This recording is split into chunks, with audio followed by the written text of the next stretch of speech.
देखो सेट ए का क्वेश्चन 10-11 तक अभी हमने कल कंप्लीट किया, ये आज ही था। 4 नंबर वाला क्वेश्चन बनाए। 4 नंबर वाला क्वेश्चन भी वैसे ही होगा जैसे 3 नंबर का क्वेश्चन एकदम छोटा छोटा था ना, मस्त। 4 का भी वैसे ही है। देखो पहला दिया है बहुलक, बहुलक ज्ञात करना है। ये तो सबसे लास्ट वाले चैप्टर का ही है, बोला था। ये अभी हम लोग कवर नहीं किए हैं, जैसे वो हो जाएगा मैं इसको करा दूंगा। फिलहाल 12वें पर पहुंचते हैं, क्वेश्चन 12। 11वां क्वेश्चन नहीं करा रहा हूं ना, क्योंकि वो सबसे लास्ट चैप्टर अभी पढ़ाया नहीं ढंग से, तो 12वां क्वेश्चन को ही करते हैं पहले। मूलधन 300 रुपये पर 5% वार्षिक ब्याज की दर से 1, 2, 3, 4, 5 वर्ष के लिए साधारण ब्याज निम्नानुसार है। आलेख खींचिए। सिर्फ घुमा दिया है। मूलधन 300 रुपए पर 5% वार्षिक ब्याज की दर से 1, 2, 3, 4, 5 वर्ष के लिए साधारण ब्याज। देखो अपने को ना यहां पर दिया है समय, समय किसमें है? वर्ष में। नीचे में साधारण ब्याज, ऐसे लिखो साधारण ब्याज, समझ जाओगे ना। ये हमें दिया है रुपए में।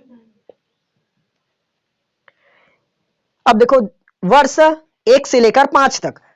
देखो यहां पर ऊपर में ना मूलधन भी दिया है, तो कंफ्यूज मत हो जाना, ये बैंकिंग का क्वेश्चन है करके। ये आलेख का क्वेश्चन है, साफ साफ लिखा है। देखो आलेख खींचिए, नहीं तो कंफ्यूज हो जाओगे। 300 रुपए पर 5% वार्षिक ब्याज की दर से निकालते रह जाओगे, एक वर्ष में कितना निकलेगा। और नीचे में हमें पहले से दे दिया है 1 वर्ष के लिए 15, 2 वर्ष के लिए 30, घूमना मत।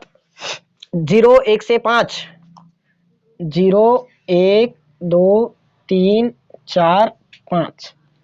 नीचे में 0, 15 से 75, 15, 30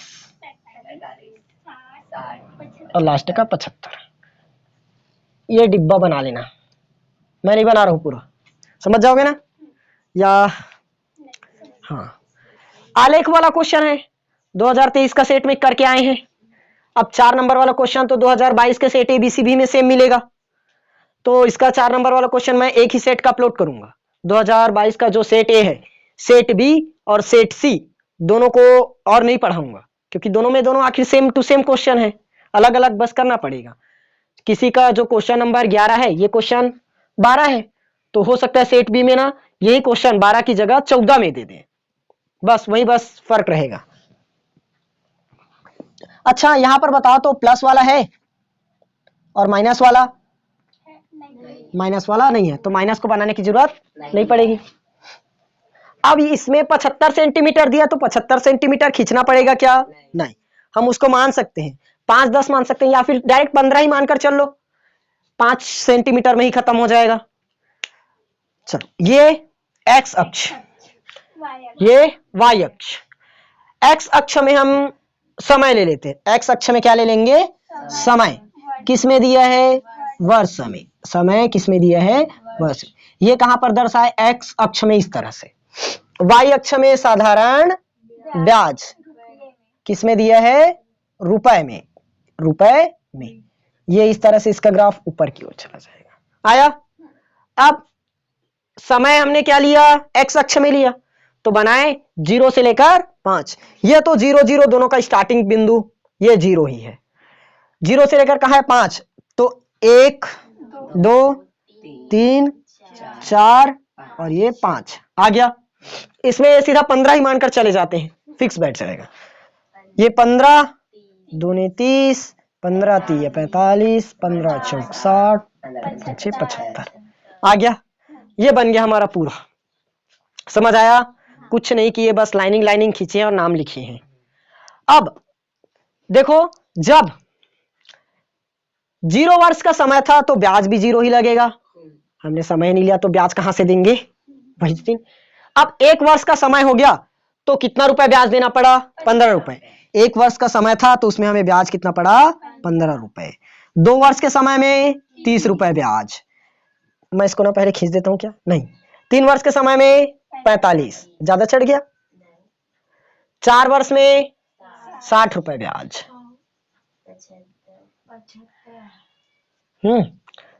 5 साल में 75 रुपए ब्याज। इतना रुपए ब्याज लग गया, तो टोटल ब्याज कितना लगेगा? 5 साल का पूरा जोड़ना पड़ जाएगा। 1 वर्ष में इतना ब्याज, 2 वर्ष में उतना ब्याज। इसको हम क्या करेंगे, मिलाएंगे इस तरह से, लाइन से मिलाना होगा ना, स्केल से, मेरे से इधर उधर होगा। ये 1 और 15, पहले x वाला लेंगे उसके बाद y वाला लेंगे। ये वाला 2 और 30, ये 3 45, 4 60, अरे 4 64 का मोबाइल आता है ना। ये वाला 5 और 75। इतना काम हमने खत्म कर दिया, 3 नंबर मिल गया। अब बचा पैमाना, 1 नंबर उसमें देगा। क्या बनाना है हमें साइड में, पैमाना। 2 चीज लिए, एक x अक्ष पर, अच्छा कैपिटल लिए क्या, तो कैपिटल करना, x अक्ष पर, और एक y अक्ष पर। देखो दोनों में हमने क्या किया, 1 1 सेंटीमीटर ही लिया है, 2 2 सेंटीमीटर तो नहीं किए। 2 2 सेंटीमीटर मत करना, 1 सेंटीमीटर ही लेना, क्योंकि ग्राफ का जो डिब्बा रहता है 1 1 सेंटीमीटर का ही रहता है। तो x अक्ष पर 1 सेंटीमीटर बराबर क्या लिए, 1 वर्ष। कितना लिए, 1 वर्ष आया। y अक्ष पर 1 सेंटीमीटर बराबर 15 रुपए, कितना लिए, 15 रुपए। ये बन गया हमारा पैमाना। अगर इतना करके आए हो तो कोई नंबर नहीं काटेगा, एक भी नंबर, पूरा फुल 4 नंबर देगा ही देगा। समझ आया कि नहीं आया? नहीं कट सकता यहां से नंबर, और काटना है तो काट लेना, मत बना कर आना। यहां से नंबर कट कर दिखाए अगर पूरा बनाओ तो, कोई भी हाल में नहीं कट सकता। काटेंगे कहां पर, अगर इसको सही सही बनाए हैं तो कहां पर काटेंगे। क्लियर हुआ कि नहीं हुआ? अब वहां पर एकदम एक एक ऐसे इंच को नहीं नापते रहेंगे, लेकिन इसको बनाओगे ढंग से, ठीक? क्लियर हुआ ना? कौन सा क्वेश्चन है, 13? अरे इसका तो अथवा है। कौन सा नंबर का बना रहे थे अभी, 11वां था क्या, 12वां क्वेश्चन, 12वां का अथवा क्वेश्चन ना, 12 का ही अथवा में दिया है। एक हमें आलेख से दिया है और एक क्वेश्चन यहां से आया है, अथवा में दिया है। क्वेश्चन ध्यान से पढ़ो, ये क्वेश्चन हमारा चैप्टर नंबर 6 का है। यदि P A equal to P B हो तो ए और बी के निर्देशांक क्रमशः 2 0 - 2 4 हैं, तथा पी वाई अक्ष पर स्थित है, तो पी के निर्देशांक ज्ञात कीजिए। देखो पी ए इक्वल टू क्या दिया है, पी बी। इसको मैं एकदम स्पेशल डायग्राम बनाकर करवाया था, ऐसे लिया था, याद है? ये क्या हमारा ए और बी, और ए बी का निर्देशांक 2 0 - 2 4, 2 0 - 2 आया, याद आया? 2 0 वाला, 2 0 2 4 करा रहा था वही टाइम का। वाई अक्ष पर क्या है, हाँ ये कौन से अक्ष पर स्थित है, वाई अक्ष पर। पी ए इक्वल टू क्या दिया है, P B, P A equal to P B, तो बीच में क्या लेना पड़ेगा, एक बिंदु पी। अब मानना पड़ेगा वाई अक्ष पर स्थित हो, पी का निर्देशांक ज्ञात कीजिए। कौन से अक्ष पर स्थित है बोला है, वाई अक्ष पर। कौन से अक्ष पर स्थित है, वाई अक्ष पर। तो 0 वाई अक्ष पर स्थित है, मतलब x का मान क्या होगा, 0, और x पर रहता मतलब y का मान 0 रहता। चलो y अक्ष पर स्थित है तो x का मान क्या हुआ, 0। अगर x अक्ष पर स्थित रहता तो y का मान 0 रखना पड़ जाता। फिलहाल y अक्ष में स्थित है। अब यहां से लिखेंगे दिया है पी ए बराबर पी बी, मतलब पी ए बराबर क्या है, पी बी। ए से पी तक की दूरी एक समान, वैसे पी से बी तक की दूरी एक समान। तो मानना पड़ता है किसको, x1 y1 मानते हैं, पी को क्या मानना पड़ेगा, x1, और ये वाला y1 आएगा। पी को क्या मानते हैं, x1 और x1 और y1। ये वाला x2 y2, इधर भी x2 y2, इतना रहेगा। समझ आया? अब लेकिन अलग अलग रहेगा, पी ए के लिए निकालेंगे तो दूरी अलग होगी, पी बी के लिए निकालेंगे तो दूरी अलग होगी। सबसे पहले किसके लिए निकालेंगे, पी ए के लिए। पी ए बराबर पी बी दिया है, तो पी ए पर सबसे पहले एक बिंदु दिया है पी बिंदु 0 और y, तो यहां से x1 बराबर 0, y1 बराबर y। वैसे ही ए के लिए 2 0, x2 2, y2 0, इतना निकल गया हमारा पी ए का। अब इधर पी बी का निकाल लेते हैं। पी बी, पी के लिए 0 y, ये तो सेम रहेगा पी का। x1 बराबर 0, y1 बराबर y आया। फिर बी, बी के लिए -2 4 आया। तो -x2 बराबर -2, y2 बराबर 4 आया। फॉर्मूला लगाएंगे, दूरी के लिए जानते हैं x2 माइनस x1 का square plus y2 minus y1 का स्क्वायर।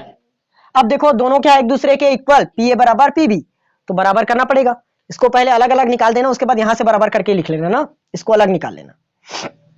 पी बी कितना है, फिर से लगाएंगे फॉर्मूला x2 माइनस x1 का स्क्वायर प्लस में y2 माइनस y1 का स्क्वायर आया।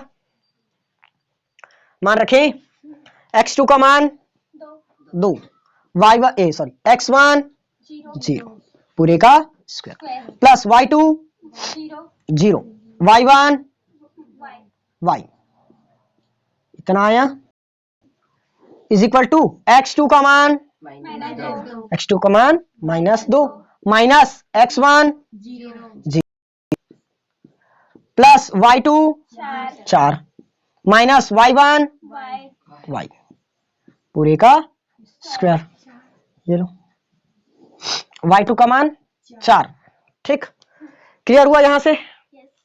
अब बस कुछ नहीं करना, 2 माइनस 0 मतलब 2, 2 माइनस 0 मतलब 2, तो 2 का वर्ग प्लस ये माइनस y का वर्ग बराबर अंडर रूट -2 माइनस 0 मतलब -2 का स्क्वायर प्लस 4 माइनस y का स्क्वायर। अब क्या करते हैं, दोनों पक्षों का वर्ग, दोनों पक्षों का क्या कर देंगे वर्ग। नहीं लिख रहा हूं ना, यहीं से कर रहा हूं, लिख लेना। दोनों पक्षों का वर्ग करने पर, एक लाइन अलग बढ़ाओगे, मैं यहीं कर रहा हूं, दोनों पक्षों का वर्ग करने पर तो इसका क्या कर देंगे हम लोग वर्ग करेंगे तो स्क्वायर से ये रूट कटा, स्क्वायर से रूट कटा, कर लोगे यहां तक।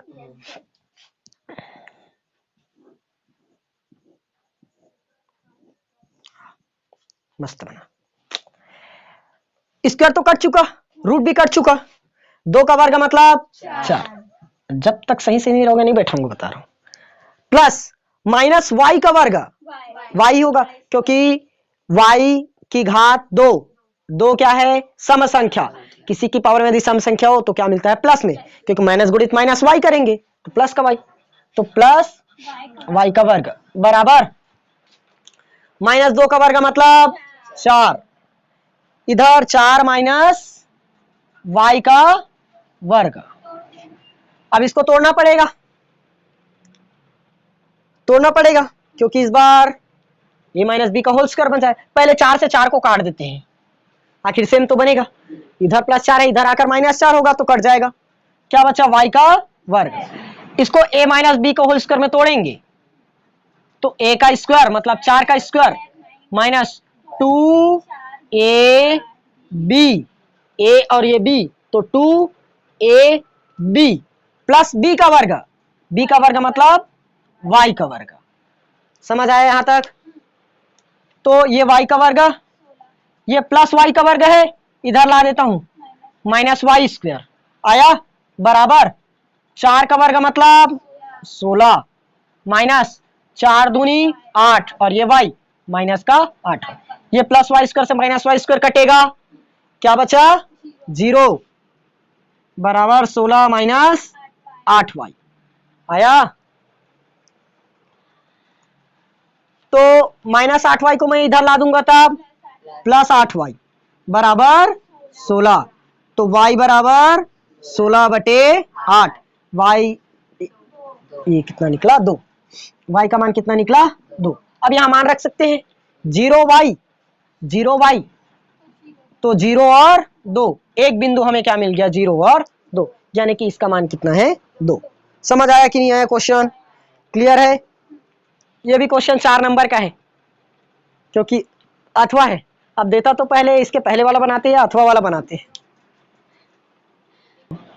अगला क्वेश्चन 13 क्वेश्चन देखो 13 नंबर का क्वेश्चन ना एक प्रमेय वाला क्वेश्चन है, वो पाइथागोरस प्रमेय का क्वेश्चन है। पाइथागोरस प्रमेय का मैं करा नहीं रहा हूं, उसको पढ़ लेना, लेकिन उसका जो लिंक है डिस्क्रिप्शन में कर रहा हूं, देख लेना, क्योंकि क्लास तो हम लोग देख रहे हैं ऑलरेडी डेली, तो वो उसका जो लिंक है प्रमेयों का उसका मैं डिस्क्रिप्शन में डाल दूंगा, देख लेना प्रमेयों का। एक प्रमेय को करा रहा हूं।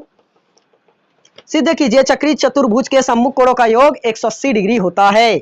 आया, हम जानते हैं चतुर्भुज के सम्मुख कोणों का योग कितना होता है 180 डिग्री। अब उसको सिद्ध करना है, लेकिन इस बार हमें चक्रीय चतुर्भुज में निकालना है। 13 का अथवा वाला है ना, अथवा क्वेश्चन, इसका पहला क्वेश्चन मैं बार बार बोल रहा हूँ, लिंक डिस्क्रिप्शन में है, जाकर देख लेना। डिस्क्रिप्शन जानते हो ना, वहां पर मोर करके रहता है, उसको क्लिक करना, वहां लिंक मिल जाएगा प्रमेय 9 का। सिद्ध कीजिए कि चक्रीय चतुर्भुज के सम्मुख कोणों का योग क्या होता है 180 डिग्री होता है, निकालना है। कथन हमें दिया है चक्रीय चतुर्भुज के सम्मुख कोणों का योग कितना डिग्री ना, सम्मुख कोण 180 डिग्री ये बोला गया है। तो क्या बनाना पड़ेगा, सबसे पहले अपने को एक चक्रीय चतुर्भुज, चक्रीय चतुर्भुज बनाए, एक वृत्त में रहेगा, ये एक बन गया, ये वृत्त का केंद्र, केंद्र बिंदु वृत्त का ओ। अब बताओ तो वृत्त के जो केंद्र है उससे कितनी त्रिज्या खींच सकते हैं, कितना त्रिज्या खिंचाएगा, अनंत त्रिज्या खींच सकते हैं ना। तो यहाँ हम कुछ नाम कर देंगे, 1 पॉइंट, 2 पॉइंट, 3 और ये 4, चारों को ऐसे मिला दो, ये क्या बन जाएगा एक चतुर्भुज, ये बन गया एक चतुर्भुज, चक्रीय चतुर्भुज। यहां तक समझ में आया, कुछ नहीं किया अभी हमने, क्या किया, सिर्फ एक चतुर्भुज बनाया है। अब इसका नामकरण करना पड़ेगा, ए बी सी और डी, हम रचना कर देते हैं, क्या कर देंगे इस पर एक रचना, जो ये इसको ना हम ऐसे मिला देंगे और इसको इस तरह से यहां से मिला देंगे, ये केंद्र बिंदु ओ, इसको ना थोड़ा सा ऐसे नीचे करके घुमाओ तो तब ज्यादा बेनिफिट है, तब अच्छे से समझ में आएगा। क्यों कर रहा हूं ऐसे, समझ जाना, अभी बताऊंगा। ओ पॉइंट, चलो लिखे। सबसे पहले क्या करना पड़ेगा, दिया है या तो मानना पड़ेगा, माना ABCD क्या है, एक चक्रीय चतुर्भुज, और ये तो हमें क्वेश्चन में दिया हुआ है, दिया है चक्रीय चतुर्भुज ABCD, चक्रीय चतुर्भुज ABCD, इतना बना लिए। अब हमें इस पर क्या करेंगे, एक रचना, क्या करेंगे, रचना, रचना क्या रचना किए, ए को ओ से तथा ओ को सी से, एक ही पॉइंट है, या तो डायरेक्ट बोलो ओ ए त्रिज्या ओ सी त्रिज्या खींचे, होगा अब भी सही, क्योंकि वृत्त के केंद्र से परिधि तक की दूरी त्रिज्या कहलाती। तो ओ ए बराबर क्या ले सकते हैं, ओ सी, या तो डायरेक्ट हम क्या कर सकते हैं, ओ को ए से और ओ को सी से मिलाए, ओ को सी से, सी को, वाह वही सही, ओ को ओ को ए से और सी को ए ओ से मिलाए, कंफ्यूज मत होना ना, यहाँ दोनों एक ही है, ए को ओ से मिला दो और ओ को सी से मिला दो, खत्म, ओ ए बराबर ओ सी, एक ही वृत्त की त्रिज्या। तो सिद्ध करना है अपने को, सिद्ध करना, लाइन से लिखोगे ना, क्या क्या लिख रहा हूं, सबसे पहले दिया है लिखे, फिर जो रचना की है उसको लिखे, उसके बाद सिद्ध करना है उसको लिखेंगे।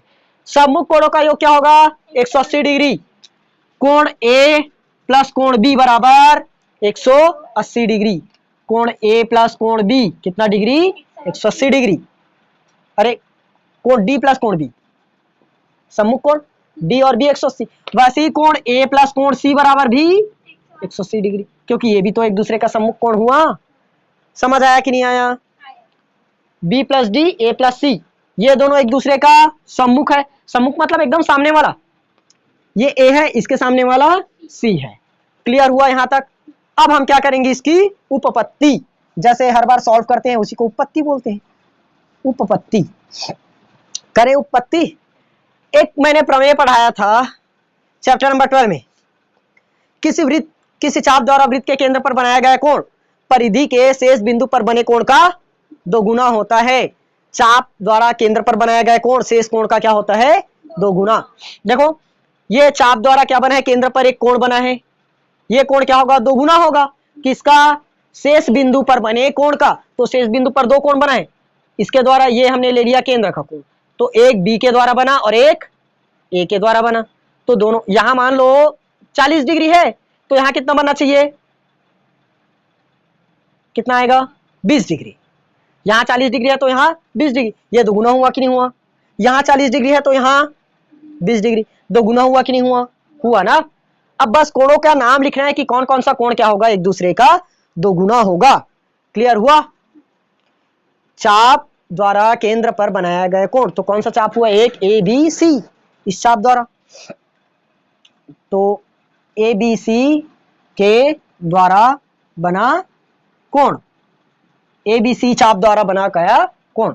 चाप ले लो इसी को, ए बी सी क्या है हमारा? एक चाप। मान लिए देखो दोगुना रहता है ए बी सी बराबर ए ओ सी। केंद्र पर वाला कोण क्या रहता है? दोगुना रहता है। किसका दोगुना? इस ए बी सी का दोगुना। देखो 20 का डबल है ना 40, और 20 कहां पर बना है? बी पर, तो बी वाला क्या रहेगा? दोगुना। 2abc बराबर AOC, 2abc बराबर AOC। समझ आया कि नहीं आया? यहां पर क्लियर है? ये तो आ गई। वैसे ही ABC के बाद अब ADC भी है।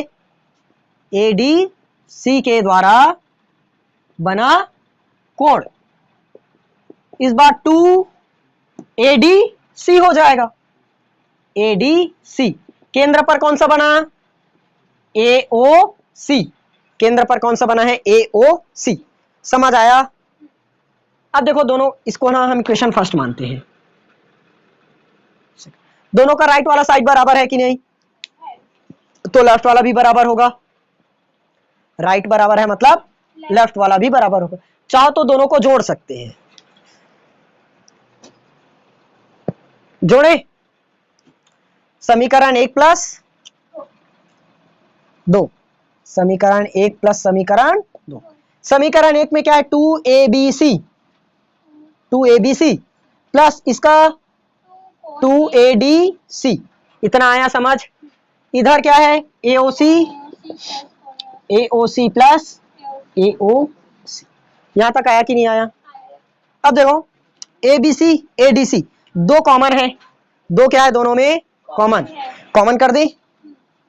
ABC प्लस ADC बराबर AOC प्लस AOC क्या होगा? 2AOC। दो से दो कट सकता है। समझ में आया? दो से दो कट सकता है। क्यों कटा? ABC plus ADC, ABC plus ADC। एक मिनट, इसको ना ऐसे काटो मत, काटो मत, हमें सिद्ध करना है ना। देखो ABC plus ADC 2ABC, ABC plus ADC। Direct हम इसको कोण B प्लस कोण D भी लिख सकते हैं। अब कोण B प्लस कोण D। देखो 2AOC, AOC ये नीचे वाला हुआ, सेम ऊपर भी मिलेगा, तो 180 डिग्री, ऊपर में भी 180 डिग्री। टोटल वृत्त कितना डिग्री बनता है? 360 डिग्री। तो AOC दो बार बनाए, AOC COA दोनों तरफ बनेगा, तो टोटल कितना हो जाएगा? 360 डिग्री। आया कि नहीं आया? अब देखो कोण B प्लस कोण D वही है, कोण B प्लस कोण D बराबर 360 बटे कितना मिलेगा? 180 डिग्री। सेम आया कि नहीं आया? एक हमने प्रूफ कर दिया B प्लस D बराबर 180 डिग्री। अब एक तरफ से और निकाल सकते हैं, चतुर्भुज ABCD में। किस में निकाल दिया? चतुर्भुज ABCD में। कोण A प्लस कोण B, A plus B plus C plus D बराबर 360। चतुर्भुज के चारों कोणों का योग कितना? 360 हुआ। अब देखो A और C ए और सी मान पता है क्या? नहीं पता, लेकिन बी और डी का मान पता है। कोण बी प्लस कोण डी, इन दोनों को मिलाकर कितना बना? 180। प्लस ए और सी का नहीं पता है, तो कोण ए प्लस कोण सी को अलग रखो, 360। तो कोण ए प्लस कोण सी बराबर 360 माइनस में 180, तो बराबर कितना मिलेगा? देखो ए प्लस सी बराबर 180 मिला, बी प्लस डी बराबर 180 मिला। ए प्लस सी बराबर 180, बी प्लस डी बराबर भी 180। यही क्वेश्चन हमें प्रूव करना था। हुआ कि नहीं हुआ? समझ आया कि नहीं आया? क्लियर है ना? क्वेश्चन 14, 4 नंबर का लास्ट क्वेश्चन है। देखो, एक गोले का आयतन ज्ञात करना है जिसका पृष्ठीय क्षेत्रफल 154 वर्ग सेंटीमीटर है। क्या निकाल दिया है? दिया है गोले का पृष्ठीय क्षेत्रफल। गोले का फॉर्मूला पता है ना? गोले का पृष्ठीय क्षेत्रफल 154 वर्ग सेंटीमीटर। निकालना क्या है अपने को? आयतन। इसका आयतन निकालना है, दिया भी होगा क्वेश्चन। गोले का पृष्ठीय क्षेत्रफल दिया 154 वर्ग सेंटीमीटर, तो पृष्ठीय क्षेत्रफल का फॉर्मूला बताओ। हाँ, पृष्ठीय क्षेत्रफल 4 पाई आर स्क्वायर। आयतन चाहिए अपने को, आयतन जानते हैं। आयतन का फॉर्मूला क्या है? गोले का आयतन, गोले का आयतन क्या है जल्दी बताओ। वो का किसका है? 4/3 वाला बता रहे हो।